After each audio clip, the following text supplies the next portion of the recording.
I don't believe in reviews. I do and I don't. So like me personally, I've never really written a review, good or bad.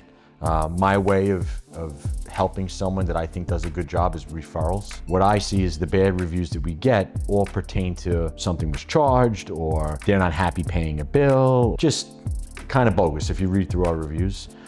But what I do find is that people who write those reviews write them in the hopes of, I'm gonna write this bad review about you and then I'm gonna squeeze you to give me money off and then I'll take the review down, which is extortion.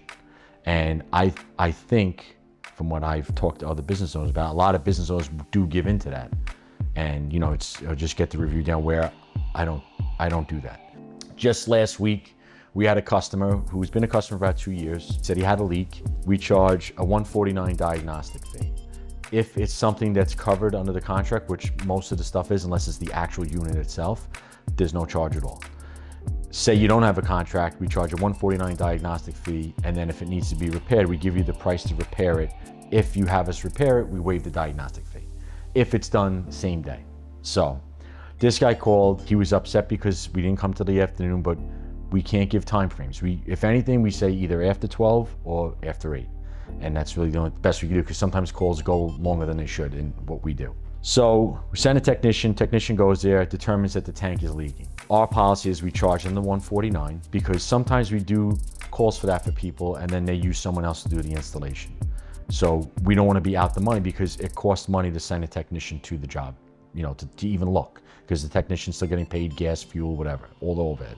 Not long after he approves the job, he calls Matt, my brother-in-law who runs the office, back, and he says, I want the $149 waived, because now I'm doing the job.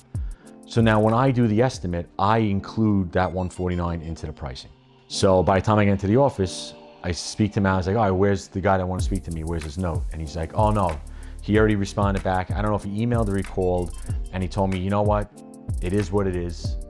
Don't worry about it. And I understand the cost of doing business. The next day, I move a job because he's leaking to get to him to install the indirect, fully understanding what the cost was, everything. My guys get there, unbeknownst to me, my guys told me this afterwards, the guy was complaining about us the entire time, about the $149, going on and on and on about the $149.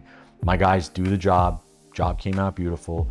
He didn't write a review about workmanship, because the workmanship's always good. He wrote a review about that he's upset about the $149. He waited a week to write a nasty review on Google about how we scammed him out of money, which is defamation in my book against me. I call him up. Right away, he's defensive mode, because he knows, obviously, he wrote a review and I'm responding to him personally. And I said, I would understand if you wrote a bad review if you had called me after the installation and spoke to me and told me what you were upset about. Like a man. That's what a man would do. But you didn't. You didn't call me. You were upset about the $149, and you went right to write a review and talk badly about my character and my company. It's an attack on my family, because this business feeds my family. And it's an attack on every family that feeds off of this company, all my employees and their families. So for your $149, you're trying to hurt me and hurt the people who work here. I say, and I have no patience for it. I said, I'm not the guy who's gonna be scared of your review, take the money and give it to you, and just to make you happy. That's not what, I'm not in that business. I said, but you're entitled to feel how you feel, but if we did some sort of bait and switch, I can understand it, you being upset. I said, but everything was spelled out for you, clear as day, prior to us coming back to do the job. I said, it's not about the money, it's about the principle.